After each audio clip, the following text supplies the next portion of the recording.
Hello, everyone, and welcome back to CouchLit. Again, I'm Peter Forrest. I'm Sarah Squirt. Maria Sasso. Welcome back to my living room. So today we're going to talk about this is our second episode of the podcast, and we're going to talk about both Ordinary Girls and Oranges Are Not the Only Fruit again. And I'm going to be leading this podcast episode with a couple of ideas that I've brought to the table in discussion about coming of age and these stories. Take it away, Peter. So I kind of focus on the power of storytelling from the author's perspective, not only from the author's perspective and, as readers and as a reader. So, how it reconnects people with, their own national histories, and how, what the approach is for these authors to retell their stories and what the gain is for both readers and the authors themselves. So one thing I wanted to touch on first is how in both these stories we see like the blinds being lifted in the retelling of these stories, as queer stories. So those blinds, I think, for there's blinds in both of these stories for them for these girls as young as coming of age characters as younger women. And I think the blinds for Jeanette in Oranges Are Not the Only Fruit is her religion, her focus on getting and being a missionary. And following in her mother's footsteps. So those are kind of her blinds against, her queerness. That doesn't take her very long, obviously, to see past those blinds. But I think soon, I have some quotes and things that we can discuss in a little bit about her realization that there were those blinds there as she was, not that she discovered it as she was writing as an adult, but there's times where she did realize it. And then the blinds of the past for Shakira Diaz being her male partners, who, while I think she knew that she had this attraction towards females earlier, she still had this, she still had multiple, male, she wouldn't call them boyfriends, but relationships. And also she was just very distracted with her really hard home life to be able to even focus on her sexuality. Exactly. So I think looking to the past and seeing these blinds is interesting. What do you guys think about that? As readers and as people experiencing, do you notice it? Do you notice it in these stories of like authors adding little things of being like, this is like kind of when I noticed this, but not saying it. It's saying it in a more discreet way, if that makes sense. Does it resonate with you in terms of like, do you recognize like blinds that you had like when, oh my gosh, that's when I realized that when I was younger, you know what I mean? Yeah, I think everyone has experiences like that, and I can only imagine when you're writing a memoir, or and I guess Jeanette's case, a story that heavily takes from your adolescence, how you can kind of insert those points to let the reader know, that this was a moment that you kind of realized. And two, I think it's in our conversations of these novels, I think we talked a lot about retelling stories and how these women in their novels are ultimately retelling their stories of their adolescence and their queerness and stuff. And I think when they put in those moments and those excerpts and stuff, I think that's a part of them being attracted to or interested in the idea of kind of retelling that narrative from when they were kids. Well, I think something that I think about the whole structure of, especially like Ordinary Girls, because she's so heavily entrenched in like heteronormativity, especially I think it has to deal a lot with her upbringing. Like her mom and dad are pretty toxically like masculine, feminine, like she has to deal with a lot of those kind of stereotypes, and it might also have to do with like the culture she was growing up in, and stuff like that. So I think that made it a little bit harder maybe for her to extricate herself from those kind of like traditional molds that she was, that she grew up in. And as she progressed in her life, she found herself kind of like taking on the same roles with her boyfriends or like her little flings.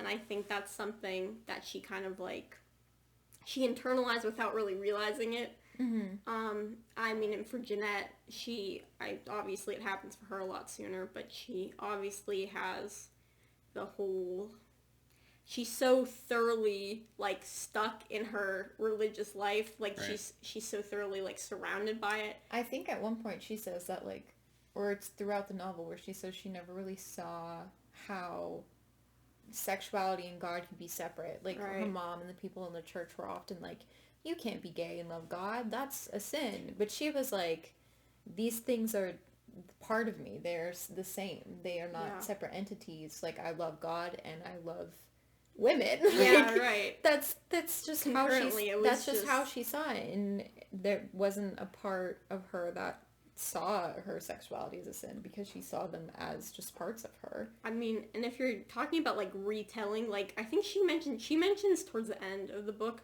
about history. She says about, Yeah. like, how she, like, looking back on it, and even, like, looking back on it before she had written it, when she grew up and she saw Melanie again, at the end of the novel, she says, like, history is the great deadener. Like, she wanted to shake her by the shoulders and say, like, what we had was real, but, like, history is, like, it's kind of, like, shaped and sanded over their memories, so it's more, like, it's not as intense as it used to be. Right.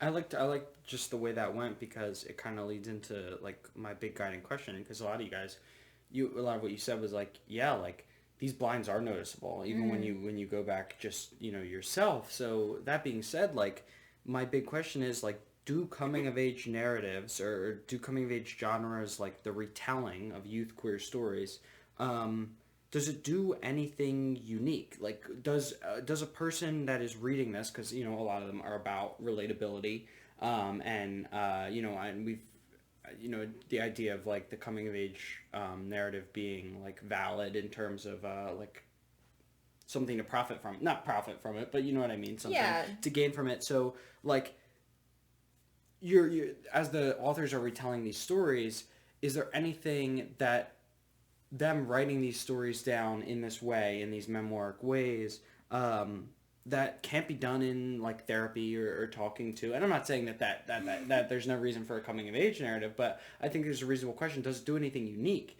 Because what we've talked about is a lot of like similar things. Of if you're just going to go ahead and retell your like a traumatic story, youth queer story to a therapist, you're going to find a lot of similarities. Be like, well, yeah, I was all focused on religion back then. There's that kind of like blind thing that we see in both these stories. So, like, is there anything that you guys? I mean, I'm gonna expand on it a little bit and have some quotes from the story. But like, off of the top of your head, do you feel like there's anything unique that coming of age stories do for that therapy or just retelling these stories auditorially do? I think that something, especially for ordinary girls, for me, I just recently reread it, so this is very fresh in my mind. At the very end, she says something like to ordinary girls is for you, like everything I did growing up, everything that you did to help me, like I love you, I'm reaching back and I'm saying I love you and like take care of yourself. I think that is what is so important about this story specifically, because even though it's her whole life and obviously like it's specific to her, and we've talked about relatability a little bit with her, I think that something that you don't get out of like a simple, you know, you're going through therapy sessions, this is a way for like the author to try and heal within themselves, but also to like an extend a hand to people that might be going through similar things, and people that might not have another outlet. Like finding yourself, finding your experiences, finding someone with similar experiences in a book can be something that's so monumental and something that can be so restorative for people that don't have a lot of similar experiences. Does that make sense? Yeah. I think I'll get to it in a minute, but I think just the written word, I think does something for it, and recalling on different events in your life, and you know, so yeah, I don't want to spoil the excerpts I have, but yeah, so with that question in mind of you know what it can do, I have some excerpts. So I just want to touch on kind of these blinds and the things that curb the queerness, you know, in youth. So some things from ordinary girls. So she says he wasn't actually exactly my boyfriend, and I didn't love him, but I loved him but I loved the way he loved me. He talked about us like we had a future, like we had so much to look forward to, saying things like, "Someday when you're older, I'm gonna buy you a house," or "When you're 16, I'm gonna take you to Disney World." He pulled bills from his wallet, handed them over, and said, "Here you go, Candy Girl," without me even asking. Candy Girl. That's what he always called me, breaking into song while we waited in line at the movies or when we skated around the roller rink on Collins Avenue. "Candy Girl, you are my world," he'd sing, pretending he was Ralph or Ricky, so willing to be my man even though I wasn't even in high school yet. She has another one where she says, "I closed my eyes and thought about Boogie." That's one of her girlfriends. Thought about Boogie, the girl who sat next to me in homeroom. That first girl who kissed me.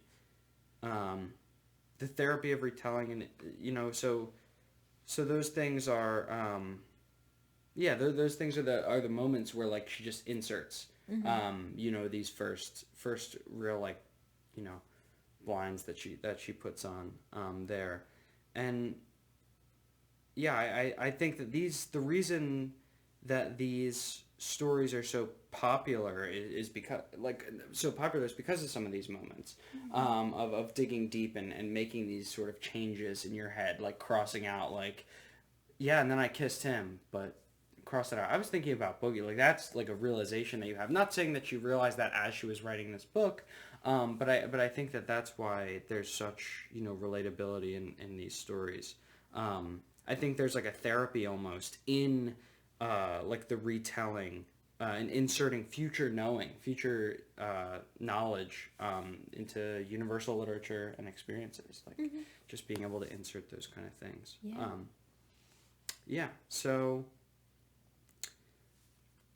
So more of it, I copied some more. So she says, "I closed my eyes and thought about Boogie, the girl who sat next to me in homeroom. That first girl who kissed me." That was more, sorry. Boogie had straight brown hair that she always colored either auburn or honey brown, depending on her mood or whatever she found at the drugstore. She was smart as hell and could sing her ass off. I was madly in love with her then, but would never, ever tell her. I didn't know what it was about her, but there was something. The way she always smelled like Violetta body spray, and the way she was brave like I could never be.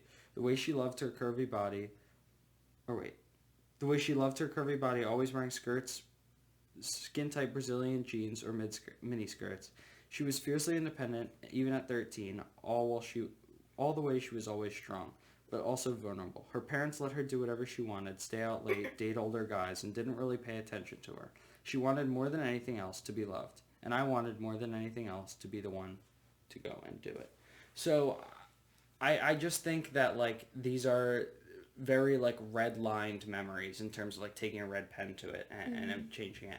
What do you guys like think about like coming of age and doing that and adding these things? Because there are a lot of stories out there, especially in fiction, where you get some present tense things, whereas these are obviously memory past tense. So like what do you guys think about like that redlining instead of like jumping in? Because I think sometimes a lot of authors jump into the thoughts that person's having at that moment, like, and even though she might be having these moments like she loved her, but I think some of this is added of experience and reflection on it. And I think reflection is a really important part of writing these coming of age queer stories. So I just was wondering what you guys thought about that.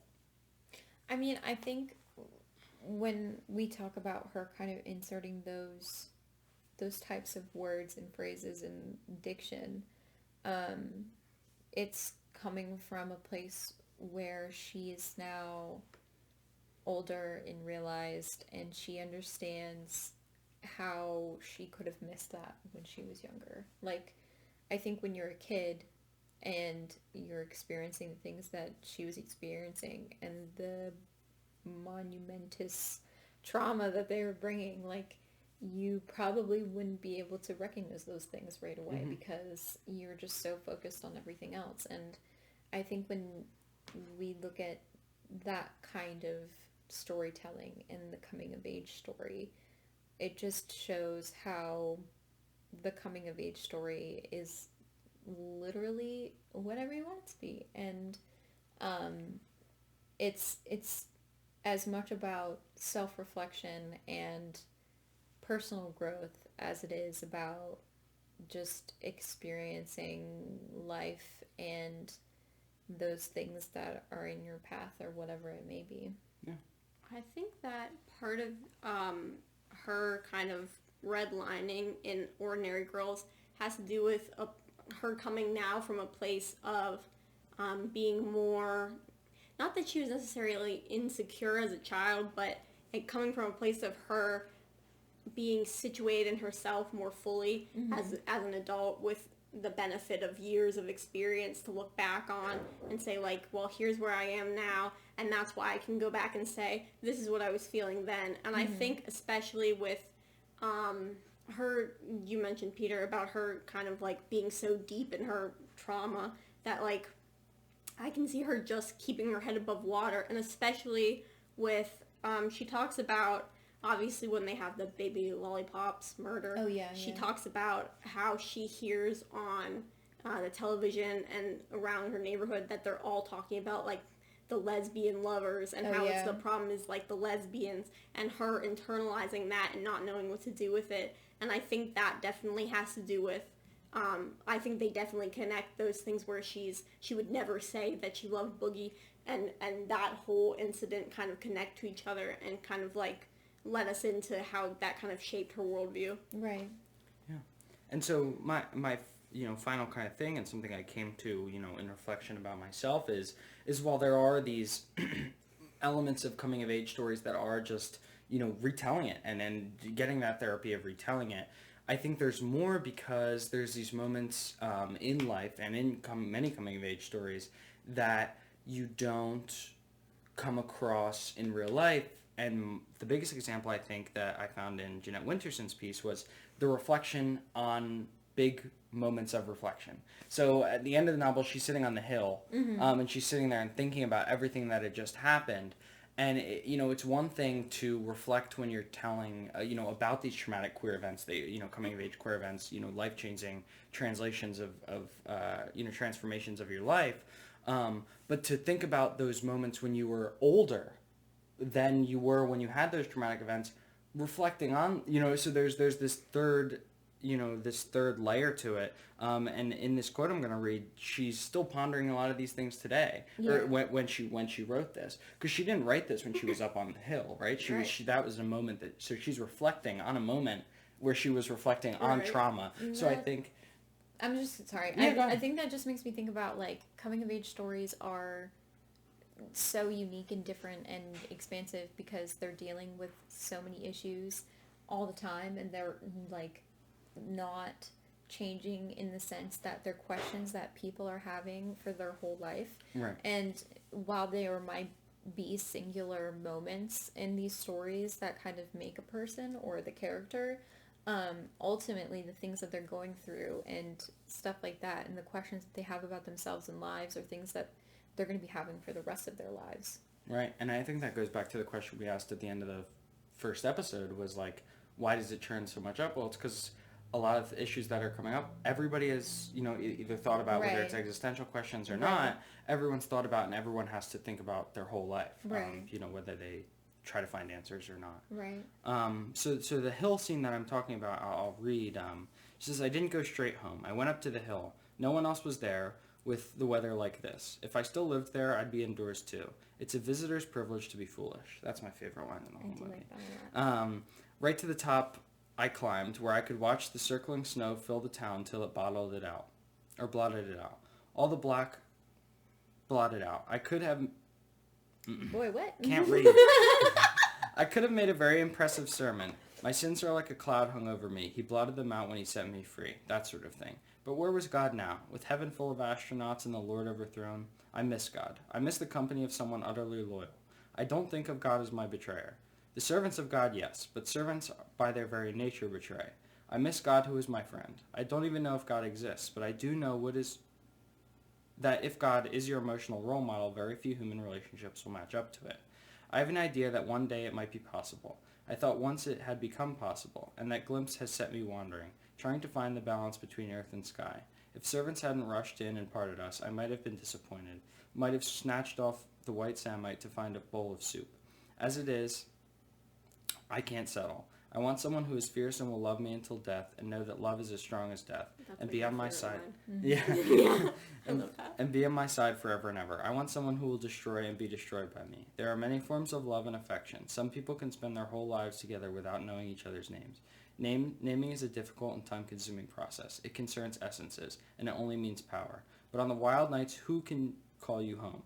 Only the one who knows your name. Romantic love has been diluted into paperback form and sold thousands and millions of copies. Somewhere it still stands in the original written on tablets of stone. I would cross seas and suffer sunstroke to give away all that I have, but not for a man, because they would be destroyer and never be destroyed. That is why they are unfit for a romantic love. They are the exceptions, and I hope they are happy. I think that's such a good quote from her, because I think it really embodies like who she is as a person, just from what we know about her and our talks about her in the first episode. And it obviously relates to Jeanette, the narrator in the story, and how she comes to think about life and her relationships. Yeah, like looking back and then just like at every single, that's why she talked about God so much, I think, because at every single one of those pivotal, transforming, coming of age moments, God was there. God was a part of that equation. Yeah. And so I think that's why in her like reflections here, she touches on that so much. And I think that this paragraph, this is why I chose it, is it shows that's a unique side of coming of age, the narrative, whether it be a movie or a book or anything, is and you can write a scene from a non-coming of age story that is a reflection of a reflection, but I think because coming of age naturally, like we talked about in the first episode, churns up so much that it brings it all to light when you turn it up and then you reflect and you have, and I think that hits so much deeper for a lot of people, because those are the moments you don't talk about, because you go to the funeral, right?